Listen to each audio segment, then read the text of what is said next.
Boa noite a todos do canal. Este relato foi me contado pelo meu pai e se passou com os meus avós, que moravam há muito tempo atrás em um sítio na cidade de Salinas, Minas Gerais. Na época, o meu pai ainda não havia nascido. E eles eram apenas um casal que brigavam muito. Eles viviam chamando a desgraça, capeta, demônio e a peste. O meu avô se chamava Leonardo e a minha avó se chamava Lucinda. E eles tinham em torno de 30 anos. O meu avô trabalhava para o dono da fazenda, cuidando do gado, tirando leite e cuidando da plantação, entre outros afazeres da roça. A minha avó cuidava da casa, limpava o quintal e às vezes também tirava leite e cuidava de uma horta que lá existia. E quase toda noite eles brigavam, e era um fuzuê. Ainda bem que não havia vizinhos tão próximos da casa que eles moravam. Os meus avós, nesta época, não tinham filhos e moravam a uns 16 quilômetros da cidade. Certo dia, a minha avó estava sozinha em casa, fazendo um bolo de fubá, enquanto meu avô estava trabalhando de cortar cana. Ela estava na sala de casa, esperando o bolo assar. E de repente, ouviu um barulho no fogão. Ela foi para a cozinha e não viu nada. Abriu o forno e viu que o bolo estava cheio de estrume de cavalo. Então, ela saiu para ver se era alguém que tinha feito aquela lambança. Mas o que ela avistou a deixou de pernas bambas. Ainda era de manhã. E ali no terreiro da fazenda, perto da plantação de bananeira, havia um ser negro dos olhos de fogo. Pelo que a minha avó contou para os seus filhos anos mais tarde, aquele ser tinha somente uma perna. Porém, não era como se faltasse uma. Era como se as duas pernas se juntassem no tronco. E dali para baixo, dava lugar a uma perna com somente um pé. A criatura era pequena e deveria ter cerca de 1 metro de altura. Ele usava uma espécie de gorro vermelho na cabeça e quando viu a minha avó, ele a fitou com uma cara de ódio e saiu pulando para dentro do bananal. Mas segundo a minha avó, a cada pulo que a criatura dava, ele aumentava de tamanho. E assim foi, até ele ficar maior que as bananeiras. E como ele já estava longe, a minha avó não o via mais. Porém, ela via a sua cabeça acima do bananal. Ela ficou tremendo de medo. Então voltou para a cozinha muito assustada, pegou seu rosário e começou a orar. Mas quando ela orava, ela escutava uma voz debochando da oração. Aí sim, ela começou a tremer de medo. Ela correu para o seu quarto, pegou a Bíblia e não parou de orar, até que o pior aconteceu. Ela estava de frente para a sua penteadeira, onde tinha um espelho. E toda vez que ela falava amém, o espelho trincava. Até que na terceira vez que ela disse amém, o espelho se quebrou por completo, espatifando cacos de vidro por todo o quarto. Então, ela ficou ali no quarto, esperando seu marido chegar. E quando ele chegou, por volta de 7 horas da noite, ela contou a ele todo o ocorrido. Mas o marido não deu muita credibilidade e ao que ela disse, ele foi tomar uma ducha. Então, o meu avô tomou banho e estava pronto para jantar com a sua esposa. E foi quando começaram a ouvir pancadas na porta. Eles foram ver o que era e não tinha nada e nem ninguém ali fora. O meu avô ficou muito assustado, mas foi para a cozinha jantar. A minha avó já estava trêmula de medo. E na hora que o casal estava posto à mesa para jantar, de repente começou a cair os pratos da pia. A mesa começou a balançar e um vento adentrou a casa sacudindo as cortinas. E ali na sala se formou um pequeno redemoinho. E ali, no meio dele, era possível ver aquela criatura negra de olhos flamejantes. A criatura ria e passava muito rápido de um canto a outro da casa. Os meus avós ficaram apavorados e então saíram correndo para fora. Arriaram o seu burro e foram para a casa do compadre deles, conhecido como Gustavo. No caminho deserto daquela estradinha estreita e escura de mato e terra, o burro empacou e começou a dar coices para trás. O casal desceu do burro e percebeu que havia um vulto sobrenatural atrás do animal, puxando o rabo dele. Então eles rezaram um Pai Nosso. Mas pasmem, enquanto eles rezavam, o burro relinchava. E quem já escutou o relincho de burro sabe que se assemelha muito a uma risada. Porém, o relincho se transformou literalmente em uma risada de deboche. E quanto mais eles oravam, mais o burro caía na risada. Eles continuaram orando com mais fé, e as risadas do burro se transformaram em choro. Era um choro agoniante de lamentação, e dos olhos do animal até escorriam lágrimas. O burro começou a olhar muito assustado para o meio do mato. E quando meu avô olhou na mesma direção, ele viu uma silhueta negra de chifres enormes. Aquilo tinha o corpo de uma pessoa, mas a sua cabeça parecia de boi. A criatura bufava, e o meu avô fechou os olhos e continuou a orar. Daí o burro se acalmou, e nisso a coisa foi embora, voltando para dentro do mato. Eles subiram no burro e depois seguiram viagem, e assim chegaram à casa do compadre deles, contando a todos os acontecimentos sinistros. Gustavo e a sua esposa Maria acreditaram no relato do casal e recolheram eles para passar a noite em sua casa. Nisso, já eram quase 10 horas da noite e todos ainda estavam amedrontados. Mas agora, os meus avós já estavam mais calmos do que antes. E depois de fazer várias orações pedindo proteção, eles foram dormir. Porém, por volta das 3 horas da madrugada, quando todos já estavam dormindo, o meu avô acordou sendo arrastado para o quintal por uma criatura demoníaca. Ele estava sendo puxado do colchão e viu com seus próprios olhos o que acredita ser um demônio, pois era a mesma criatura que ele viu na estradinha.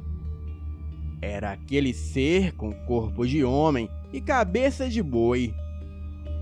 O burro que estava ali no terreiro começou a dar pinotes e a relinchar feito louco. O meu avô, naquele momento, começou a gritar e tentava correr, mas a criatura o segurava e assim começou a bater nele. Ele conta que, apesar do corpo daquilo do pescoço para baixo se assemelhar ao corpo de uma pessoa, a coisa tinha cascos nas mãos e nos pés. Outra coisa que esqueci de mencionar é que na estrada somente o meu avô havia visto essa criatura. A minha avó somente olhava para o mesmo lugar assustada, mas não via nada.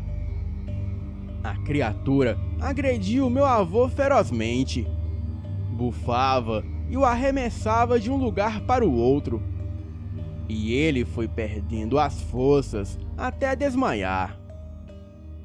Neste momento, todos acordaram com os relinchos e fuzuê lá fora e foram para o quintal. E chegando ali, eles viram aquela cena e aquela criatura levando o meu avô. A minha avó e os compadres começaram a orar, pedindo para que a criatura o soltasse. Então, aquela coisa deu uma risada demoníaca e disse com uma voz grave: "Vocês não viviam me chamando? Agora eu tô aqui." Então, a minha avó foi tentar socorrer o marido e acabou sendo pega também pela criatura. Gustavo e sua esposa voltaram correndo para dentro de casa apavorados. E então só ficaram olhando pela janela o que aconteceria ali. E presenciaram algo terrível e pavoroso. Aquele ser demoníaco começou a bater na minha avó e no meu avô. E ficou ali batendo nos dois por quase 1 hora. E se o meu avô tentava levantar e correr, a criatura o puxava pelo pé e batia nele mais ainda. Eles não conseguiam mais nem gritar, pois parecia que as suas bocas estavam coladas. Gustavo e a sua esposa ficaram ali na janela, presenciando tudo. Eles começaram a orar.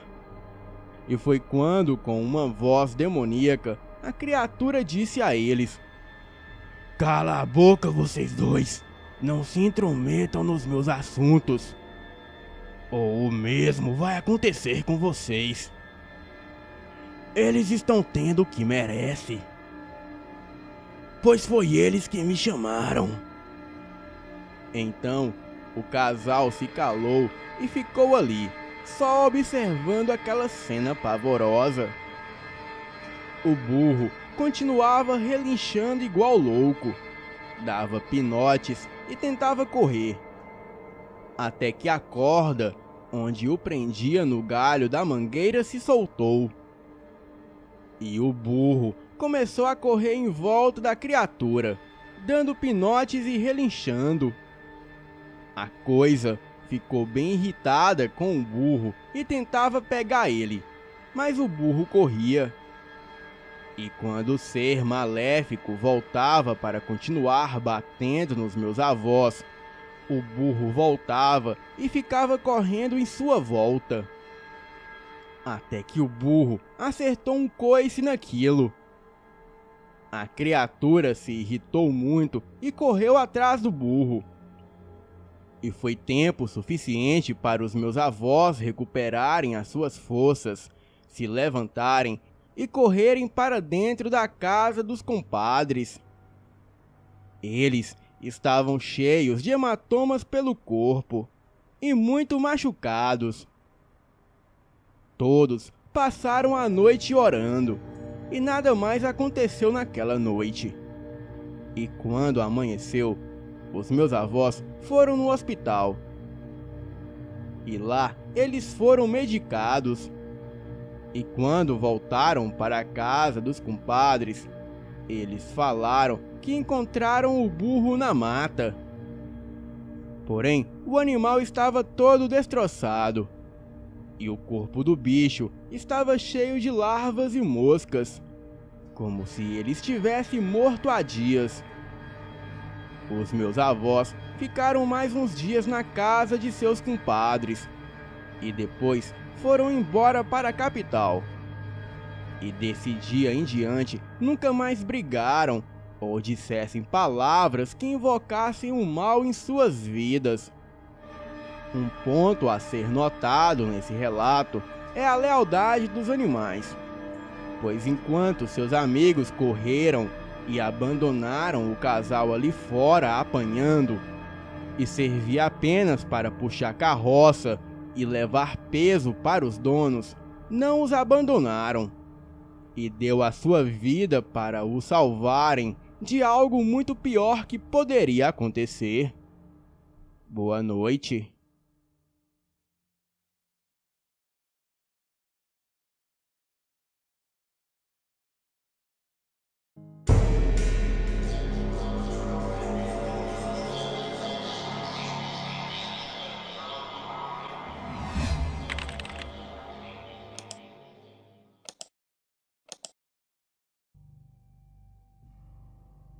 Existem criaturas de outro mundo capazes de caçar e matar seres humanos por motivos misteriosos.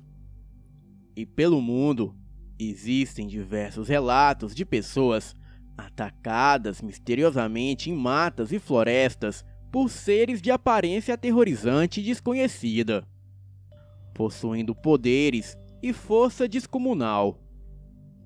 Afinal, de onde viriam essas misteriosas criaturas e quais seriam seus objetivos?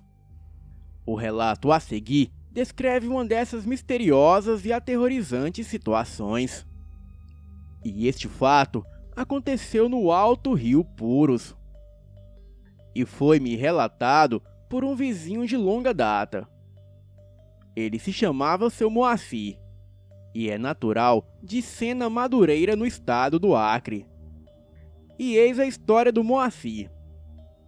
Nos barcos a vapor que circulavam nos rios do Alto Amazonas, também chamados de batelão, transportavam produtos nativos da região. E no barco existia 2 foguistas responsáveis por alimentar as caldeiras a vapor das embarcações. Existia o foguista principal, o qual era chamado de primeiro foguista, e o seu substituto, que era chamado de segundo foguista. Essas embarcações tinham uma tripulação típica de 16 homens. E este fato aconteceu em 1950.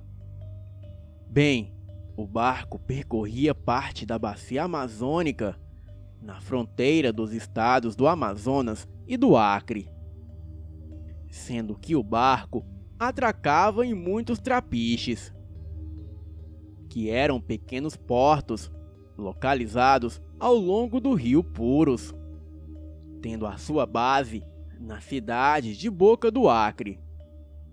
Em uma dessas embarcações existia um homem chamado Isaac, e ele era apelidado de Segundo, pois possuía o cargo de segundo foguista. Isaac era natural do estado do Ceará. Tinha estatura mediana, a pele clara, cabelos de um loiro pálido e os olhos esverdeados. Veio, como muitos nordestinos, para a região amazônica. Ele se tornou soldado da borracha e trabalhava nos seringais do Rio Purus. Era inteligente e a sua experiência de seringueiro o transformara em um grande conhecedor da floresta. E ele tinha também uma característica comum a todos os nordestinos, que desbravaram a Amazônia durante o período da borracha. Bem, barcos a vapor circulavam em tempos antigos nos rios do Alto Amazonas e inclusive no Rio Purus. Isaac tinha um costume que adquiriu ao longo do tempo que trabalhava nas embarcações. E onde a embarcação aportasse, Ele pegava o seu rifle de caça e saía para praticar sua paixão, que era caçar.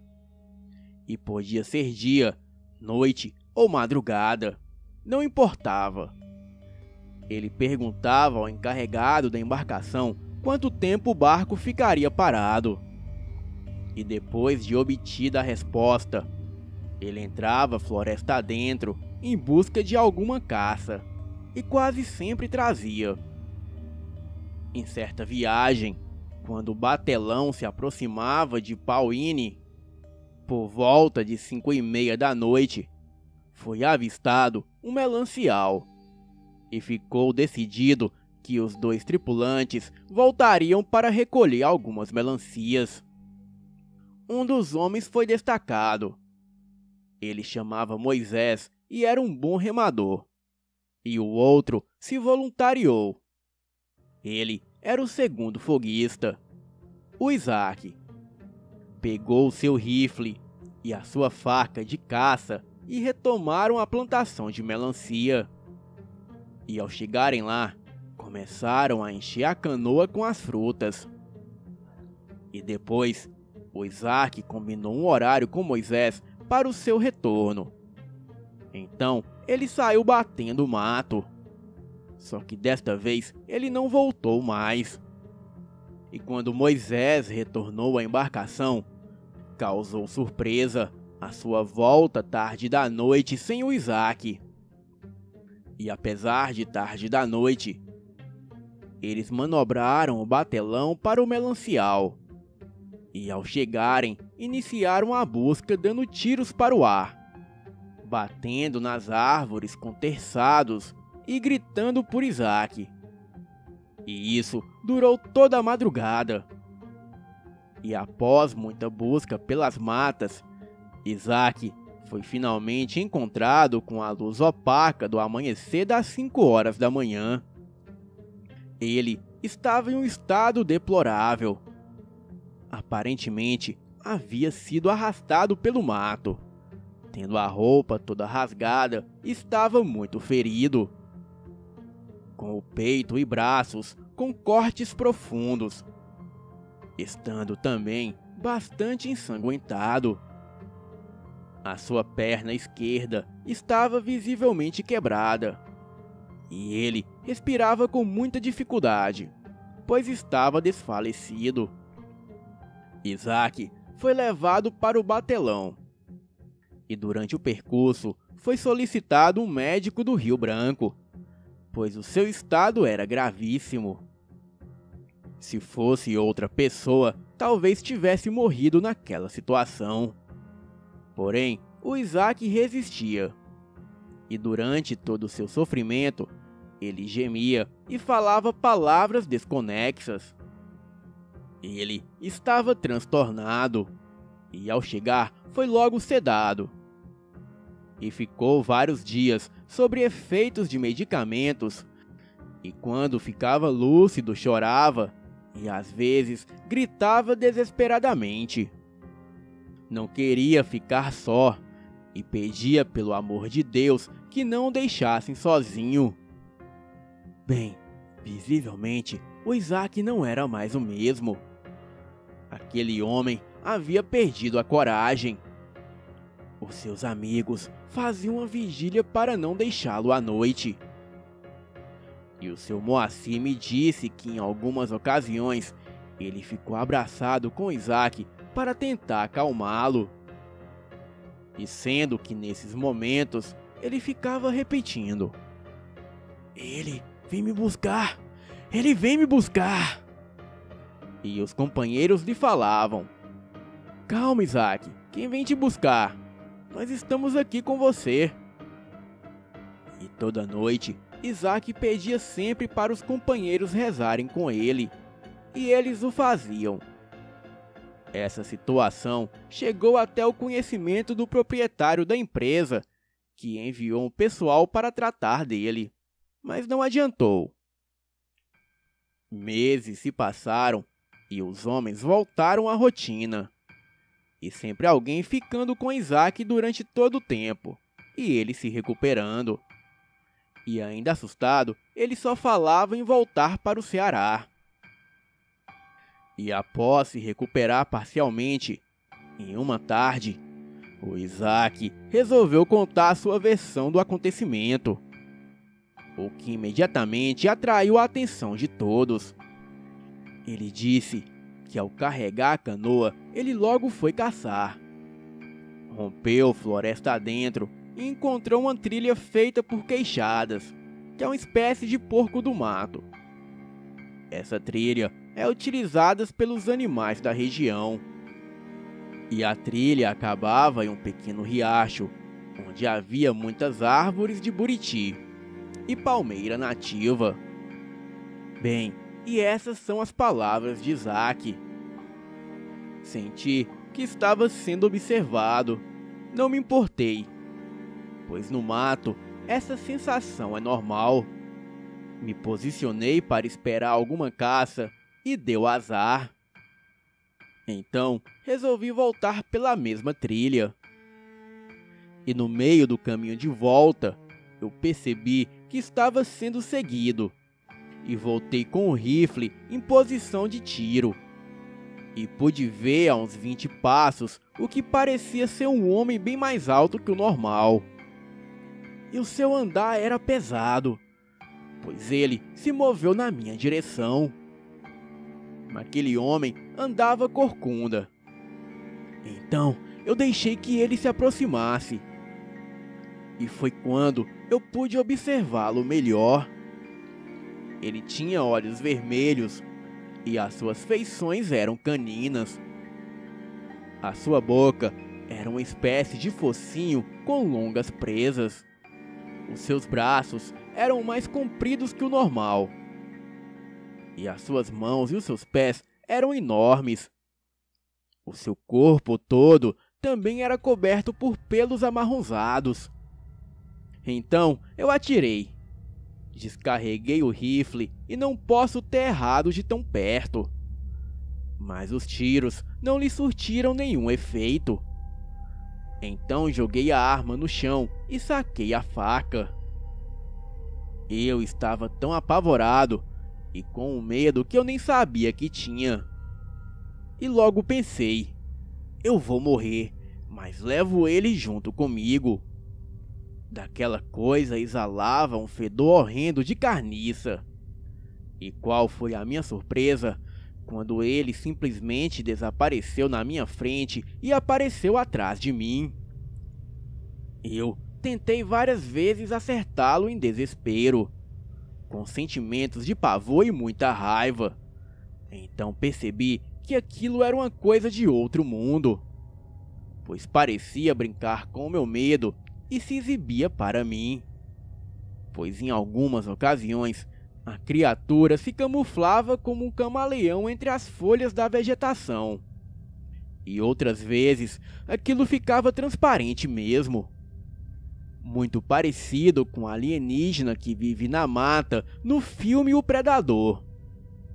E depois de eu estar exausto tentando acertar a criatura sem sucesso, aquilo me pegou e me levou arrastado para dentro do mato. A partir daí, eu fui massacrado. E gritei que Deus me ajudasse. Lutei, rezei e gritei até perder a voz. E a criatura me sacudia, batia e enfiava as suas garras em meu corpo.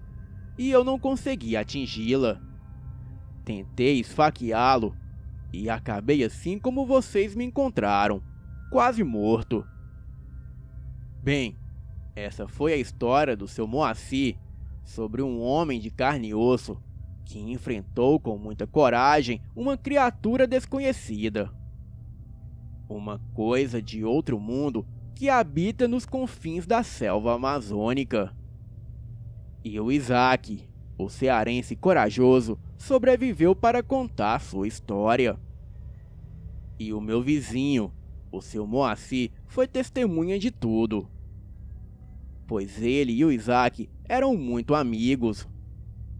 Bem, agradeci ao seu Moacir, o meu vizinho veterano da rota de navegação do Alto Rio Puros. E assim que ouvi o relato, Eu fui para casa recontar toda a história para os meus filhos. Boa noite.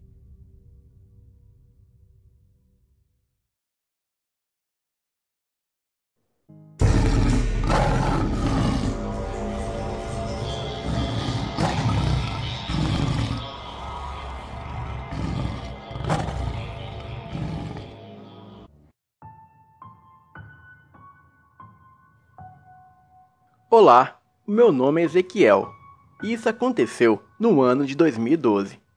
Na época, eu tinha apenas 14 anos.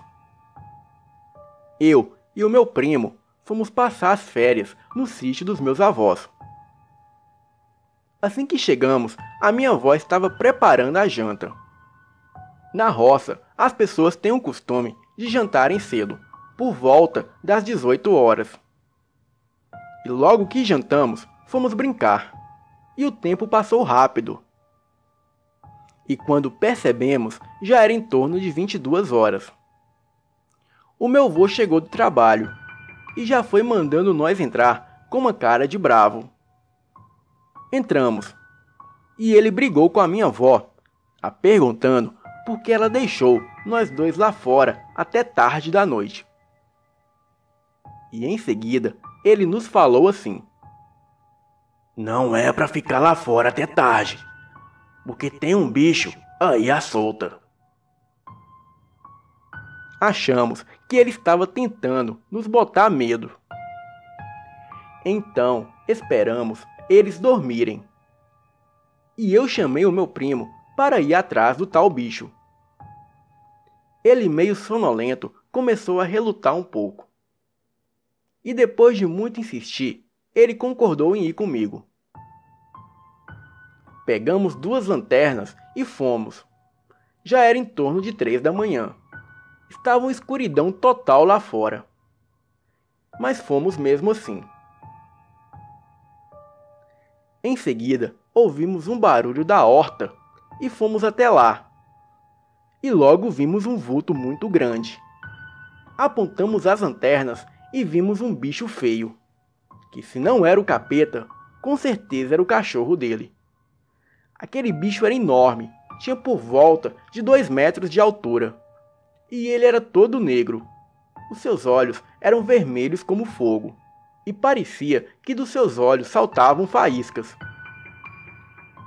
As suas pernas eram tortas, em formas de Z. A cara dele era de um lobo, só que os seus dentes saíam para fora. Corremos o mais rápido que pudemos, e graças a Deus, aquela coisa não veio atrás de nós. Não conseguimos dormir por causa do medo. E de manhã contamos para os nossos avós. O meu avô falou que era bem feito, e que tivemos sorte que esse lobisomem era bonzinho, e não fazia mal a ninguém. No outro dia, eu e meu primo fomos embora. Às vezes ainda volto lá, só que não saio de noite. Hoje tenho 21 anos, e moro em Perus, e nunca mais vi outro lobisomem. Este é o meu relato. E obrigado, Elite Oculta. Eu não falei o nome da cidade por respeito aos meus avós.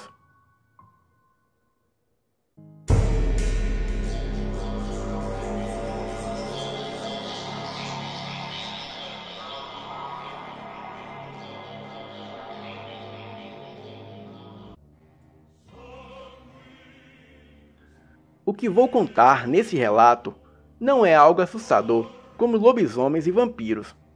Mas eu garanto que não foi mentira, e aconteceu comigo da pior forma. Mas enfim, o relato que vou contar aconteceu no ano passado, e em época de festa de fim de ano. Eu tinha o costume de ver uma criatura de vez em quando. Eu não dava muita bola, porque achava que era coisa da minha cabeça. Bem, até o dia 1º de janeiro de 2018, exatamente à meia-noite, os fogos começaram para comemorar o ano novo. E a minha irmã logo disse: "Vamos lá fora para ver melhor." E assim eu fui com ela. Abri a porta e fiquei olhando, até que esperava para irmos junto. Eu fiquei calmo, pois eu já tinha pesquisado sobre eles. Eu só não disse nada a ele porque ele não acreditaria em mim. E então fomos para a escola. Hoje eu não vejo mais essa criatura. Talvez porque eu perdi o medo dela. Mas eu tenho certeza de uma coisa.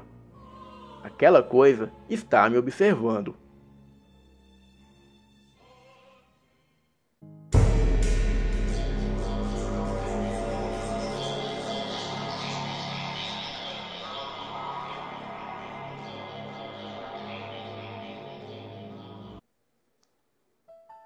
Sou de Cuiabá, Mato Grosso, e tenho 19 anos.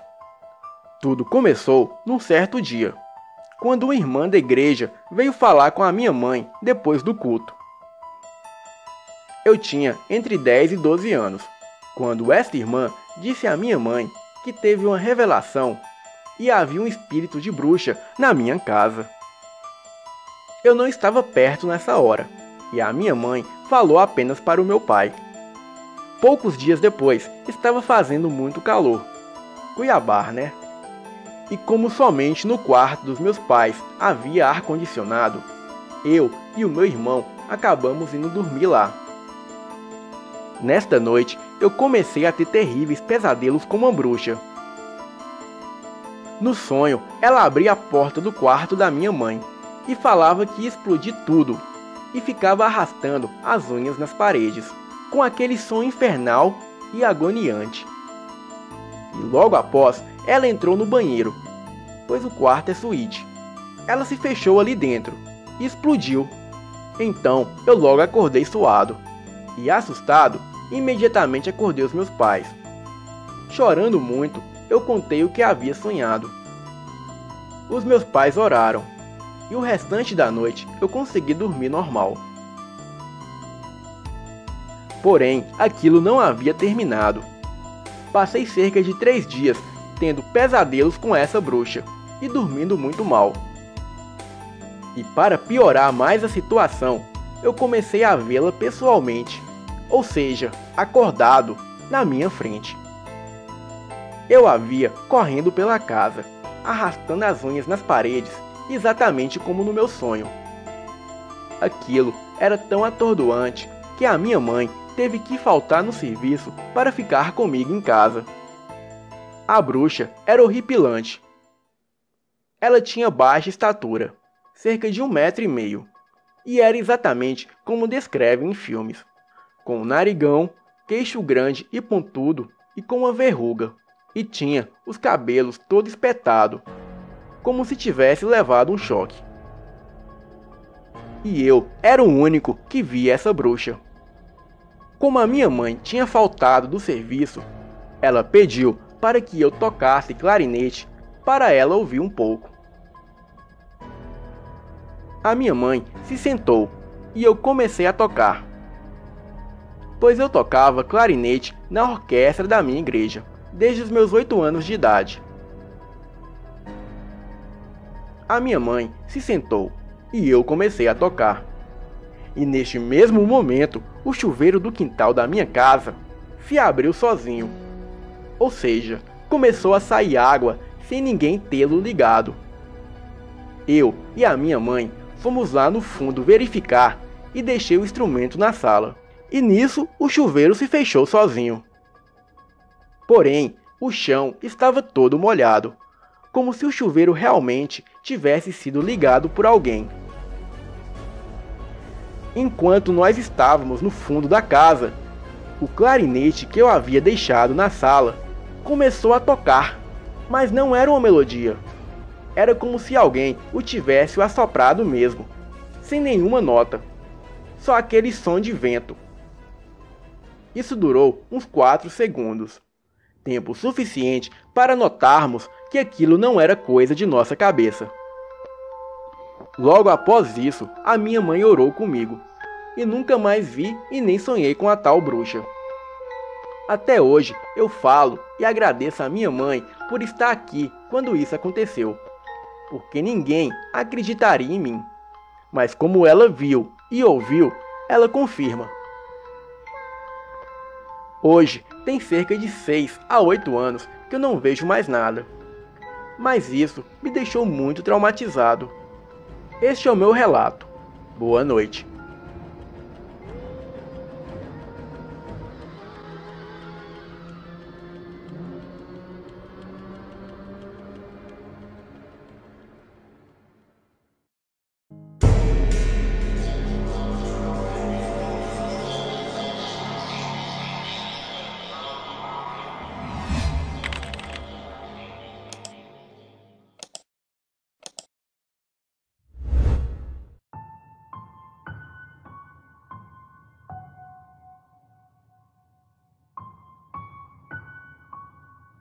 Este relato se passou com meu avô. Porém, foi a minha avó que contou para a minha mãe, que posteriormente contou a mim e aos meus irmãos. Lá para meados dos anos 60, o meu avô tinha por volta de 25 anos de idade. E já era um rapaz afundado em dívidas, devido a jogos e a vícios em bebidas e cigarros. Ele havia herdado algumas terras do seu falecido pai e se tornou um homem bem-sucedido na vida, pois era filho único. A sua mãe era de origem europeia e não morava no Brasil. Bem, o meu avô começou a se envolver com jogatinas e desde o princípio a sorte mostrou não estar ao seu lado. Mas mesmo assim, ele insistia em torrar todo o seu dinheiro. E quando o seu dinheiro chegou ao fim, ele começou a vender as terras herdadas. E quando não conseguia vendê-las, ele as apostava.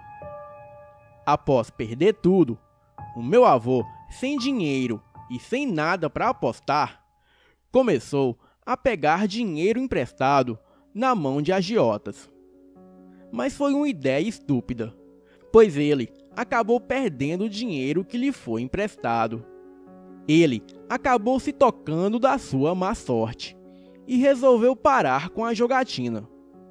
Mas já era um pouco tarde demais, pois além de ter perdido toda a sua fortuna, agora ele devia muito dinheiro ao agiota, que lhe cobrava todos os dias e o ameaçava de morte.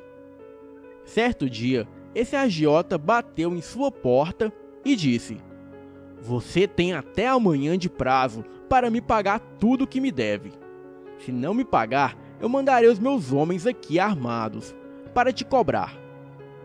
O meu avô insistia que não tinha dinheiro, mas o homem não queria saber de conversa. E ele disse: "O prazo é até amanhã. Pede emprestado a alguém, se vira, mas eu quero meu dinheiro." Daí, o meu avô virou e disse: "Só se for o diabo para me emprestar, pois eu não conheço mais ninguém que tenha uma quantia tão alta assim." O agiota foi embora, prometendo voltar no dia seguinte. O meu avô, muito preocupado, pegou seu cavalo e foi atrás de alguns tios, para ver se conseguia a quantia emprestada. Porém, nenhum dos seus familiares tinha tal quantia. Meu avô montou no seu cavalo e voltou para casa pela estradinha de terra batida. E poucos metros à sua frente, ele avistou uma botija no meio da estrada. Ele logo pensou que, com certeza, não haveria nada dentro da botija. Mas por curiosidade, ele decidiu descer do cavalo e olhar lá dentro. Ele viu que a botija estava bem pesada e quebrou a mesma. Inacreditavelmente, havia uma grande quantia em dinheiro da época ali dentro da botija. Ele pegou todo o dinheiro e colocou em sua bolsa. Quando chegou em casa, ele foi contar aquele dinheiro e, para sua surpresa, tinha exatamente a quantia que ele devia ao agiota. Ele pagou tudo que devia ao homem, que ficou muito surpreso e disse: "Ainda bem que você arrumou o dinheiro, pois eu vim aqui decidido a te matar. Mas agora eu sei que é um homem honrado e de compromisso." Meu avô, muito aliviado, prometeu a si mesmo que nunca mais gastaria dinheiro em jogo. Bem, as semanas foram passando e ele já havia esquecido este assunto. Certa noite, ele estava voltando pelaquela mesma estradinha que ele encontrou a botija. Era tarde da noite e ele voltava do bar em seu cavalo. E foi aí que o seu cavalo começou a ficar muito agitado e a dar pinotes. Meu avô, sem entender nada, tentava acalmar o seu cavalo de todas as formas, mas o mesmo parecia apreensivo. Até que de repente, um rapaz foi se aproximando em um cavalo negro. O rapaz era muito elegante de roupa social, e o seu cavalo era um corcel negro, muito bonito e bem cuidado. O rapaz perguntou ao meu avô se estava tudo bem, e o meu avô disse que não sabia o que aconteceu para o seu cavalo estar tão agitado. E foi aí que o rapaz mandou o cavalo do meu avô se aquietar, e o mesmo ficou muito calmo. Meu avô achou isso muito estranho, mas logo pensou que talvez aquele homem tivesse muita experiência com cavalos. Meu avô perguntou ao rapaz para onde ele ia, pois nunca o tinha visto na região. O homem disse que estava apenas de passagem, e os dois seguiram caminho conversando. Quando meu avô já estava perto de casa, aquele homem virou e disse: "Pois é, José, quando é que vai me pagar aquele dinheiro?" O meu avô, sem entender nada, o perguntou que dinheiro era esse, pois não lembrava de estar o devendo. E o homem disse: "O dinheiro da botija que você pegou no meio da estrada. Lembra que você disse que só o diabo para te emprestar toda essa quantia? Pois é, seu José, eu não te dei esse dinheiro, apenas emprestei, e se você não pagar, virei cobrar mais tarde, e com juros." O meu avô conta que nesta hora que o rapaz terminou de dizer essas palavras, a sua fisionomia foi mudando. A sua pele foi ficando vermelha e escamosa, e da sua cabeça saíam chifres negros, e os seus pés se transformaram em patas de bode. O seu cavalo, que era muito bonito e bem cuidado, foi assumindo uma fisionomia esquelética, e os seus olhos se tornaram vermelhos como brasa.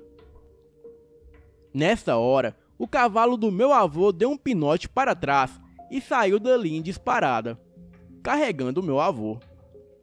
Meu avô já estava em total pânico. Ele foi para a casa de um amigo passar a noite. No dia seguinte, ele procurou um padre, que rezou para ele.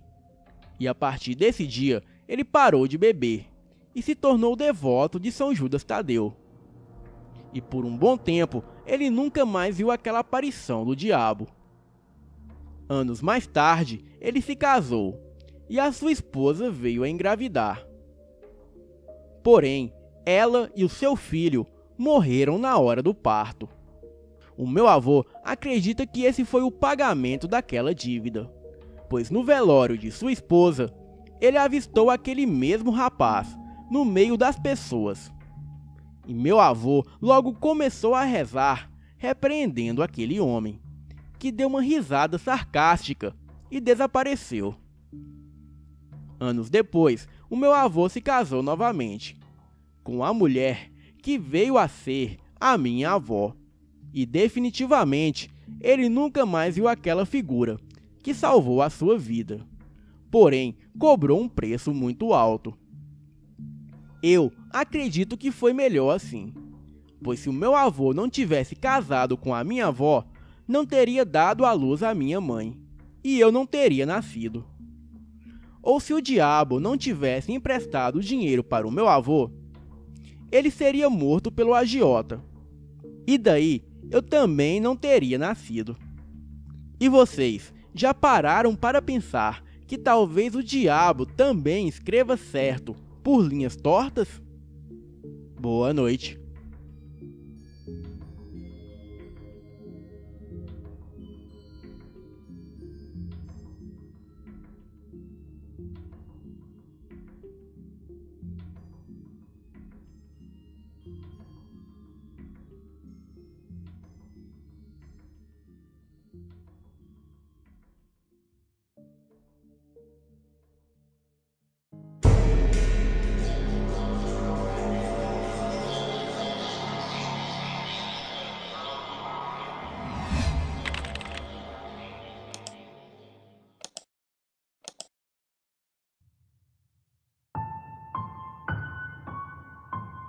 Boa noite. Devido à minha fama como psicanalista na cidade onde moro, pode me chamar neste relato pelo codinome de João. Trabalho em uma conceituada clínica psiquiatra na cidade de São Paulo. E é muito comum eu pegar todo tipo de paciente, desde aqueles que são loucos e juram serem pessoas normais, quanto a outros que são normais e acreditam serem loucos. Bem, se um paciente afirma que é louco, então ele é normal, pois os loucos não têm consciência de suas loucuras, certo? Estou acostumado com casos assim. E isso é muito comum. Alguém normal querer se passar por louco para conseguir das minhas mãos um diagnóstico de paciente insano, que não é apto para o trabalho. Assim, esse paciente consegue se aposentar pelo INSS. Mas em contrapartida, há muitos casos de pacientes completamente insanos, como esquizofrênicos e maníacos psicóticos. Vez ou outra, aparecem aqueles pacientes que se dizem normais, mas que vêm e conversam com espíritos. E muitos deles afirmam até conversar com o próprio diabo. Em casos assim, eu sempre aconselho o paciente a procurar um psiquiatra espírita, hipnólogo que trabalha com regressão de vidas passadas. Geralmente, existem hospitais espíritas que cuidam tanto do lado clínico como do lado espiritual, pois nem sempre o problema é clínico. Mas como a clínica que trabalho não atua na parte espiritual, muitos dos casos eu não posso ajudar o paciente. Bem, certo dia atendi um paciente que dizia ser praticante de magia. Ele dizia que usava métodos de invocação que ele mesmo aprendeu em grimórios de alta magia salomônica. Esse mesmo paciente falava que via certos tipos de entidades. Porém, só ele conseguia ver, e mais ninguém. Perguntei como eu poderia ajudá-lo nesse caso. E ele disse apenas que eu deveria hipnotizá-lo e bloquear o portal em sua mente que foi aberto. Assim, ele não veria mais nada que não pertencesse a esse mundo. Eu disse a ele que não trabalhava com hipnose e que neste caso ele deveria procurar um hipnólogo. Bem, já até estudei um pouco sobre o assunto, mas nunca me arrisquei a praticar. Esse paciente virou para mim e disse: "Você não acredita em mim, né, doutor?" Eu, como sou muito direto e gosto de jogar com a mente da pessoa, virei para ele e disse: "Até que você me prove o contrário, não." O paciente, em um tom desafiador, disse que eu estava acostumado apenas a ver as coisas com os meus olhos físicos. Mas os olhos físicos não são capazes de ver nem 0,1% de tudo que existe. Ele me pediu a minha caneta emprestada e me perguntou quais seriam as chances da caneta cair caso ele a jogasse para cima. Eu respondi que havia 100% de chance da caneta cair. Então, neste momento, ele a jogou para cima e, pasmem, a caneta ficou suspensa no ar, sem nenhum truque e sem nenhuma explicação. Eu presenciei aquilo e, espantado, eu perguntei como era possível. E ele disse: "Olha, doutor, o diabo está aqui e ele quer te mostrar que existe." Em seguida, aquele homem se levantou e saiu do meu escritório. Eu fiquei abismado com o que acabava de presenciar e ouvir. E naquele dia eu não atendi mais ninguém. Fui embora para casa e durante a ida eu fiquei muito pensativo em meu carro e disse no pensamento: Lúcifer, se tem algo a me dizer, apareça e fale comigo, pois eu também tenho algumas coisas a te perguntar. Cheguei no meu apartamento, tomei um banho e fui para o sofá da sala ver TV. Acabei dormindo e por volta de 2 da manhã eu despertei e havia um homem sentado no outro sofá de frente para mim. Era um homem de uns 35 anos, branco, com roupa social toda branca, sem barba e cabelos negros e liso, bem elegante. Perguntei o que ele estava fazendo na minha casa e como ele entrou ali. Ele disse que fui eu que o convidei para uma conversa. E antes que eu perguntasse, sim, ele era o diabo. Não senti medo, mas também não sabia o que dizer. Então, perguntei a ele se aceitava um vinho. E ele disse que se agradaria sim de um bom vinho. Porém, não possuía um corpo físico para se degustar da bebida, pois era apenas uma manifestação do meu consciente, e somente eu poderia vê-lo. Mas ele poderia assumir a forma que eu desejasse. Eu disse a ele que desse jeito estava ótimo.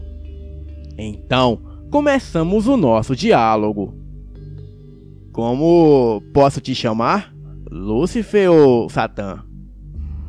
Tenho vários nomes, a maioria dado por vocês humanos. Então, me chame do que for mais conveniente a você. Estou nervoso, não sei o que dizer. Pergunte o que quiser, mas não seja igual à maioria dos humanos, pois uma pergunta errada encerra a nossa conversa. Ok, Satã, não me leve a mal, mas sempre tive curiosidade em saber qual é o seu verdadeiro propósito com a humanidade e o que realmente você busca para o ser humano, a destruição ou a salvação. O meu propósito para a humanidade é que vocês humanos evoluam e amadureçam. Mas não sou eu que trago a destruição para vocês humanos. São vocês mesmo.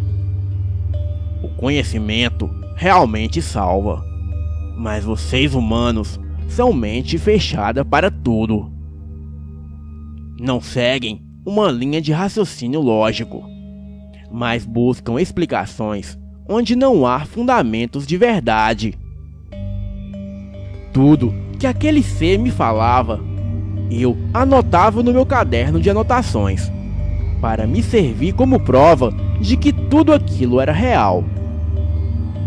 Bem, dizem que você manipula o sistema desse mundo para controlar o ser humano. É verdade? Vocês humanos são marionetes de si próprio. Acreditam que estou por trás de tudo que há de ruim. Mas afinal, vocês são o mal desse planeta, e não eu. São vocês que destroem o planeta e matam seus semelhantes, e não eu. Vocês dizem que Deus deu livre-arbítrio. Então, como pode eu controlar ou manipular todos vocês? Gosto de pessoas de mente aberta, pois ao invés de criticar algo que não gosta, procuram entender primeiro. Entender o quê? Entender que não há certo e nem errado, desde que não prejudique outro. Apenas existem gostos diferentes. Não sou eu que causa guerra no mundo, mas sim o conceito religioso da humanidade. Pessoas matam pessoas por não aceitarem as suas opções sexuais. Matam por diferença de raça, cor ou religião. O manual cristão é o Manual da Guerra, pois nele há mais sangue derramado do que em qualquer outro livro. O ser humano precisa entender que uns gostam de azul e outros de vermelho, uns de homens e outros de mulheres. Esse é o diferencial da vida. É natural que nem todos tenham o mesmo gosto. Afinal, se essa é realmente a vontade do Deus cristão, por que ele simplesmente não criou o ser humano com gostos e opiniões iguais? Bem, se ele tivesse feito dessa forma, o mundo seria um belo paraíso e todos viveriam em paz. Mas, Satã, existem pessoas ruins em todos os lugares. Muitos deles agem em nome de Deus e outros em seu nome. Não, vocês humanos agem em nome da religião, doutrinas criadas por vocês mesmos. Vocês usam a religião como a matemática. Acham que assim como 2 mais 2 é 4, acreditam que quem se mata vai pagar a eternidade no inferno, assim como as crianças que não são batizadas ao nascerem. Bem, não existe regra divina para vocês humanos tolos. O próprio Filho de Deus, quando veio à Terra, fez o que bem quis, violando todas as leis de Moisés. Para Deus, o que vocês fazem ou deixam de fazer não tem a menor importância. Pois para ele, se hoje é errado matar animais para sacrifícios, no passado isso era algo sagrado. Resumindo, ele faz as leis sem sentido algum. E vocês humanos, ao invés de interpretarem por um ponto de vista lógico, preferem seguir à risca. Satã, outra pergunta. Para onde vamos quando morremos? Alguns acreditam em céu, outros em inferno. E tem até outros que acreditam em purgatório. Mas a realidade é muito pior do que qualquer lugar que você pode imaginar. Pois na verdade, assim como uma chama se apaga e simplesmente deixa de existir, da mesma forma é a vida humana. Bom, se não há vida após a morte, então qual o propósito humano neste mundo? Não existe nenhum propósito humano, mas existe um propósito sobre vocês. Como assim? Poderia explicar melhor? A conversa está tomando outro rumo, João. Aos poucos fica fora de sua compreensão. E por mais sábio que você seja, o que eu lhe disser daqui pra frente não fará o menor sentido para você. Espero ter respondido a sua dúvida quanto à minha existência neste mundo. Você foi privilegiado em me ver, pois o seu interesse foi apenas conhecimento. Desprezo os seres humanos que me procuram para fazerem pactos ou para buscar fama, dinheiro ou mulheres, pois estes almejam os seus desejos egoístas acima de qualquer outra coisa. Mas na hora de pagarem a dívida, querem sair de inocentes e me culparem por suas ambições. Essas foram as últimas palavras de Satã naquela noite. Eu nunca fui religioso, mas toda aquela conversa me deixou muito pensativo. E até hoje ainda estudo os significados de algumas dessas coisas que ele me contou, pois eu sei que entendi de forma mais simples. Porém, existe outro significado bem mais complexo para cada uma dessas palavras. Espero que de alguma forma isso ajude vocês. E não me julguem, pois só estou relatando o que aconteceu comigo. E assim como muitos, eu busco apenas conhecimento. Boa noite.